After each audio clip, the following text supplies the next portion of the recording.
નશાખોરીના રવાડે ચડેલા પિતાને પુત્રએ જ ઉતાર્યો મોતને ઘાટ। આ રાજકોટની ઘટના કે જ્યાં સાધુ વાસવાની રોડ પર ગુરુજીનગર આવાસમાં પિતાને પુત્રએ મોતને ઘાટ ઉતાર્યા।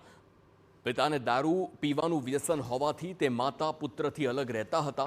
બીમાર પિતાને જ્યારે પુત્ર જમવાનું આપવા ગયો ત્યારે પિતા દારૂનો નશો કરીને બેઠા હતા અને તે બાબતે બોલાચાલી થતાં પુત્રએ પિતાને ઝીકા અને ત્યારબાદ લાફા માર્યા। ત્યારબાદ રાત્રે પિતા સૂઈ ગયા તો સવારે ઉઠ્યા જ નહીં। આ મામલે પોલીસે સાપરાધ માનવ વધનો ગુનો દાખલ કરી આરોપી પુત્રની ધરપકડ કરી છે।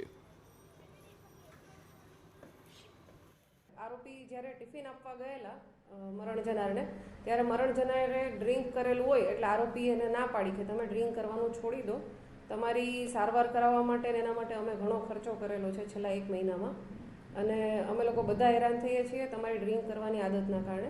તો આ બાબતે મરણ જનારને ખોટું લાગતા એણે આરોપીને અને એના મધરને ગાળો આપતા એ જે આરોપી છે એણે મરણ જનારને 2 થી 3 મુક્કા મારેલા અને 2-3 લાફા મારેલા, જેથી મરણ જનાર પડી ગયેલા હતા અને બાદ થોડીવાર ઊભા થઈ અને વળી પાછા સૂઈ ગયેલા હતા રાત્રિનો સમય હોય એટલે।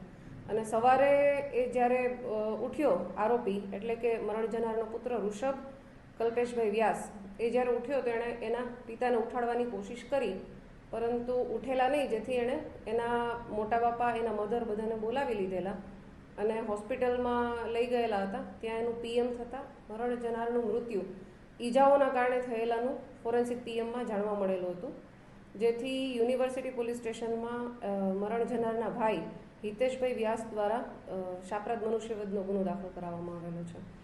આરોપીની અટક થઈ ગઈ છે।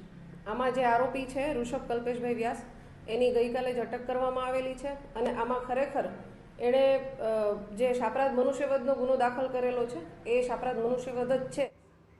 તો આ તરફ